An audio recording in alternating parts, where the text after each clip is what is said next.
National conference national conference Farooq Abdullah जनाब Farooq Abdullah national conference जिंदाबाद जनाब फरूक साहब, उमर साहब, सदोत्रा साहब, Subhash Chandra ji, Satwant Dogra, national conference, national conference, शक्ति। आज मैं नेशनल कॉन्फ्रेंस की प्रोविंशियल वाइस प्रेसिडेंट हूँ जम्मू प्रोविंस से, वुमेन विंग की। मेरा नाम पुष्पा देवी डोगरा है। मैंने 2 बार असम्बली इलेक्शन चुनाव जो हैं वो कंटेस्ट किए हैं। 1 time Nagrota constituency, 2nd time Chenani गोल्डी कंस्टिट्यूंसी से। आज हम कठुआ में आए हैं नेशनल कॉन्फ्रेंस पार्टी को मजबूत करने के लिए। हमारी पार्टी की तरफ से कैंडिडेट हैं हमारे सुभाष चंद्र जी। मैं आपके मीडिया के माध्यम से लोगों को अपील करना चाहती हूँ कि नेशनल कॉन्फ्रेंस एक ऐसी पार्टी है जो हिंदू, सिख, ईसाई, मुसलमान को साथ लेके चलती है और सबको बराबरी का हिस्सा देती है। आज तक बीजेपी सरकार से पहले जो भी डेवलपमेंट हमारे जम्मू कश्मीर में हुए वो सब नेशनल कॉन्फ्रेंस और कांग्रेस ने करवाए।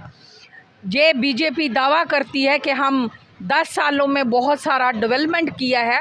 जब 10 साल से पहले जो लोग रहते थे, क्या उनको डॉक्टर नहीं मिले, क्या हॉस्पिटल नहीं मिले, क्या स्कूल नहीं मिले, क्या रोड नहीं मिले, क्या उनको पेंशन नहीं मिली? सब योजना वही पुरानी चल रही हैं, उसको मॉडिफाई करके नाम दूसरा दिया गया। गरीबों का राशन बंद कर दिया, विडोज़, हैंडीकैप और अपने ओवरेज लोगों की पेंशन का ऑनलाइन करके इन्होंने उनको विपदा डाल दी, ताकि वो इतने पढ़े लिखे एजुकेटेड होते तो वो पेंशन नहीं लगवाते, नहीं वो ऑनलाइन फॉर्म भर सकते हैं।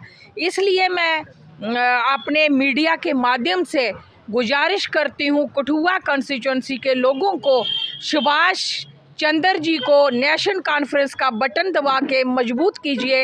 हमारा सुभाष चंद्र कैंडिडेट मजबूत होगा, आप लोग मजबूत होंगे, फ़ारूक साहब के हाथ मजबूत होंगे, उमर साहब के हाथ मजबूत होंगे। हमारे पास पावर आएगी, हम वैसे ही काम करेंगे जैसे पहले कंटिन्यू करते आए। डेली वेजर को पक्का करेंगे और जो विडोज़, हैंडीकैप, ओवरेज लोग हैं उनको हम पेंशन बढ़ा के 3000 करेंगे और एजुकेशन हम बेटर देंगे, हेल्थ की फैसिलिटी बेटर देंगे और जो आंगनवाड़ी वर्कर्स हैं उनके लिए तनख्वाह बढ़ाएंगे। हम पब्लिक के लिए इलेक्शन लड़ रहे हैं, ना कि अपने लिए लड़ रहे हैं। बीजेपी जब मार्केट में आ रही है, आप देख रहे हो उनका एक ही मुद्दा है, हिंदू मुसलमान और टैक्स। हमें हिंदू मुसलमान कभी जम्मू कश्मीर में छोड़ के इंडिया में नहीं लड़े और हम नहीं लड़ेंगे और ना हम खतरे में हैं। अगर खतरे में कोई है तो वो बीजेपी की सीटें हैं। तो जनता मेरी सुधर जाए, समझ जाए। रिक्वेस्ट करती हूँ, हाथ जोड़े करके नमस्कार करती हूँ, सबको गुजारिश करती हूँ हमारे कैंडिडेट को सुभाष जी को वोट करें, नेशनल कॉन्फ्रेंस का बटन दबाएं और हम आपके काम आएँ। जय हिंद, जय भारत। कठुआ भाजपा आरोप लगा रही है कि नेशनल कॉन्फ्रेंस जो है वो जम्मू कश्मीर को बांटने का काम कर रही है, जैसे 2 संविधान 2 विधान।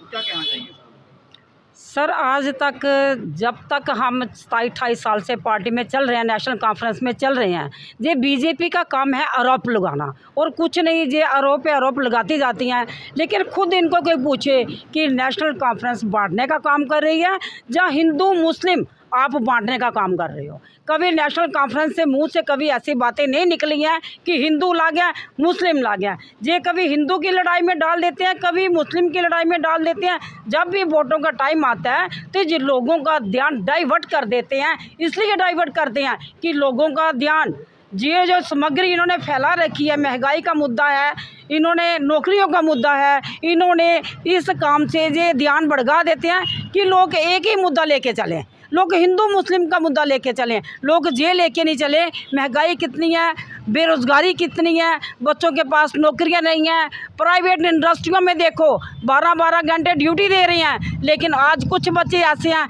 जिनकी 500 रुपये दिहाड़ी भी नहीं है। जे उस साइड लोगों का ध्यान नहीं जाने दे रहे हैं, जे अपनी तरफ ध्यान खींचते हैं, लोग हिंदू मुस्लिम करें और वोट डाल दें।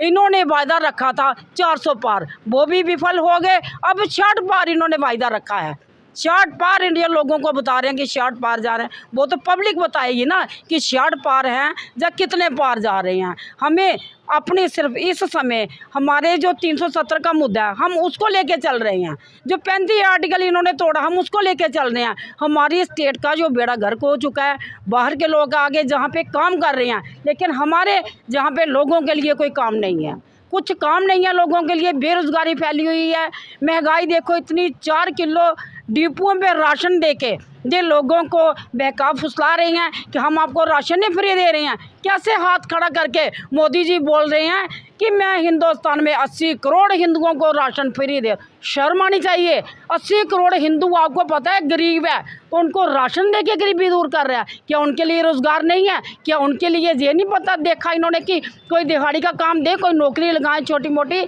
इनको शर्म आनी चाहिए। इससे बली थी नेशनल कॉन्फ्रेंस की सरकार, जब लोगों को 35 किलो राशन मिलता था, आटा चावल उठा के सीधा वो अपने ड्रमियों में डालते थे। आज 4-4 किलो कणक के लिए लाइन में लगना पड़ता है। क्या 4 किलो कणक एक बंदा मुझे महीना भर खा के बताए, क्या 4 किलो कणक से गुजारा होता है? हमारी महिलाएं जो बेचारी दिहाड़ी ला के काम करती हैं, उनको नहीं पता बेचारियों को, वो 4 किलो कणक में ही खुश हैं।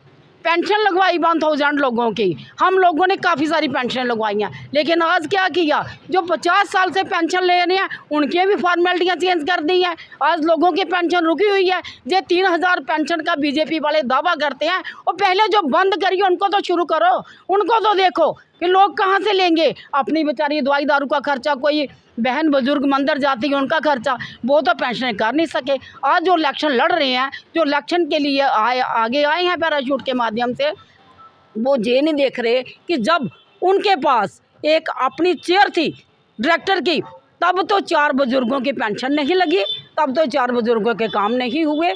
आज ये नेशनल कॉन्फ्रेंस को बोलते हैं कि ये किस काम की नहीं है, लेकिन इनसे बड़ी तो नेशनल कॉन्फ्रेंस थी जिन्होंने लोगों के बीच रह के लोगों को पेंशनें लगवाई और लोगों के काम किए। स्टेट सब्जेक्ट ख़त्म करके डोमिसाइल आगे लाए, इन्होंने डोमिसाइल बनाना शुरू कर दिए। मुझे ये नहीं समझ आती कि बीजेपी कर क्या रही है, क्या नहीं कर रही। 60 पार ये वक्त बताएगा, ये 60 पार होंगे या नहीं होंगे। मैं इतना ही कहती हूँ। थैंक यू, धन्यवाद। पार होंगे। कॉन्फ्रेंस के कैंडिडेट सुभाष चंद्र जी के फेवर में आए हैं, उनको समर्थन के लिए आए हैं। मेरी बहनें भी आई हैं। तो हमारा सबसे बड़ा प्रॉब्लम ये है जो आज है कि बीजेपी इतनी नीचे उतर गई है कि उसने अपना जो जिनके ऊपर बहुत संगीन इल्ज़ाम थे उन लोगों को भी जेल से निकाल के इलेक्शन लड़ाने की सोच रही है। उसका मतलब एक ही मकसद है कि गठबंधन के जो कैंडिडेट है उसको हिराना। तो ये तो बहुत गलत बात है। अगर आज संगीन जुल्म जो जिनके ऊपर इल्ज़ाम लगे हैं वो भी इलेक्शन लड़ के अपने आप को क्या आज ठीक हो गए, ये तो बहुत ही एक विडम्बना है। हमारे इस देश की सोच में बड़ा फ़र्क है। हम सब लेडीज़ को समझा रहे हैं, हम डोर टू डोर जा रहे हैं, ये कह रहे हैं कि आज महंगाई सिलेंडर सबकी है, सबकी प्रॉब्लम तो है ही। सबसे बड़ी प्रॉब्लम है युवाओं के रोज़गार की। साथियों को हराने के लिए अब बीजेपी की इतनी नीचता की बातें आ गई हैं कि, लेकिन हम चाहते हैं कि सब लोग इकट्ठे होकर गठबंधन के साथी को जिताएं और बीजेपी को पठानकोट से बाहर भेजें। Thank you. ये हमारा जो मैनिफेस्टो बना हुआ है जिसमें हम 1 लाख जो है वो युवाओं को नौकरी देंगे। ये जब भी हमारी सरकार बनेगी 1 लाख युवाओं को नौकरी देंगे। जो पेंशन 1000 थी उसको 3000 करेंगे, और जो एक गैस सिलेंडर फ्री देंगे, मतलब 12 बनेंगे साल के। और जो हेड ऑफ द फैमिली होगी वूमेन, उसको 3000 रुपया महीना दिया जाएगा। तो और भी बहुत सी जो चीज़ें हैं। हमारे जो कैंडिडेट हैं, जो आंगनवाड़ी है उनको पक्का बनाएंगे, उनका जो है उनकी तनख्वाह को भी इजाफा किया जाएगा और उनकी हर मुश्किलात को देखा जाएगा। जो मैनिफेस्टो है ये एक ऐसा मैनिफेस्टो है जिससे कि लोगों को राहत मिलेगी। बीजेपी वाली वो नहीं कि झूठी बातें कह दी, अमल उस पर एक बार भी नहीं हुआ। आपने देखा मोदी साहब कहते थे, बड़े बड़े दावे बुलंद बात करके कहते थे कि हम ये 3 लाख नौकरी देंगे, ये करेंगे, वो करेंगे, हम रोज़गार देंगे। तो कहाँ है? 15-15 लाख जो है वो खातों में डालेंगे, कहाँ डाला है? किसी के डाला है? तो ये जो मैनिफेस्टो है, जब हमारी कांग्रेस की सरकार जो ठीक है तो स्टार्ट कर, बात ऐसी है कि हमारे जो जितने भी 6 के 6 कैंडिडेट हैं वो जब 8 तारीख इलेक्शन होगा तो ये जीतेंगे और ये डॉक्टर फारूक अब्दुल्ला और राहुल गांधी की झोली में हम इनको 6 की 6 सीटें जो है तो नहीं है। ये तो आपको देखना होगा, जैसे मोदी जी ने कहा था कि हमने महिलाओं को पूरे देश में, ये उनकी ड्यूटी बनती थी, पूरे देश में 33% कोटा दिया था, तो वो तो लागू ही नहीं हुआ। तो कैसे मिलेगी हमें महिलाओं को 1 सीट या 2 सीटें कैसे मिलेंगी? अगर वो लागू होता, महिला को मिली है, हमने अपनी पार्टी की तरफ से दी है ना, हमारे अलायंस की तरफ से की है। 1 सीट जो महिला को बनी में गई है, दूसरी सीट जो हमने SC को दी है वो यहाँ से की है, कठुआ से की है हमारी पार्टी की अलायंस की। ऐसा कुछ नहीं है, अगर होता तो हमें 2 सीटें मिलती महिलाओं की और हम जीत कर बताते हमारे पास महिलाएं हैं। ऐसी बात नहीं है, हम महिलाएं बहुत हैं, बहुत सशक्त हैं और हम सीटें जो हैं वो जीत कर बाहर निकालते। लेकिन ये सारी जो बना बनाया जो है, इन्होंने खेल जो बिगाड़ा है, ये भाजपा का है, जिन्होंने हमसे झूठ बोला था कि हम महिलाओं को 33% कोटा दे रहे हैं। मुझे लगता अभी भी ये 10 साल तक ये नहीं दे पा रहे हैं, पता नहीं कब हमारी बारी आएगी। लेकिन मुझे ऐसे लगता है कांग्रेस और नेशनल कॉन्फ्रेंस की जब सरकार बनेगी, या सेंटर में बनेगी या स्टेट में बनेगी, तो मुझे लगता है हमें महिलाओं को 33% जो कोटा है वो इसमें विधानसभा में और संसद में पूरा मिलेगा। मुझे पूरा कॉन्फिडेंस है। और मैं आपके मीडिया के माध्यम से अपने कठुआ के जो लोग हैं उनको अपील करना चाहती हूँ कि बहुत बढ़ चढ़ कर उनसे रिक्वेस्ट करती हूँ कि बहुत बढ़ चढ़ सुभाष चंद्र जी जो हैं अलायंस के कैंडिडेट हैं, इनको मतलब वोट दें और इनको जिताकर अपनी विधानसभा में भेजें। जय हिंद, जय भारत।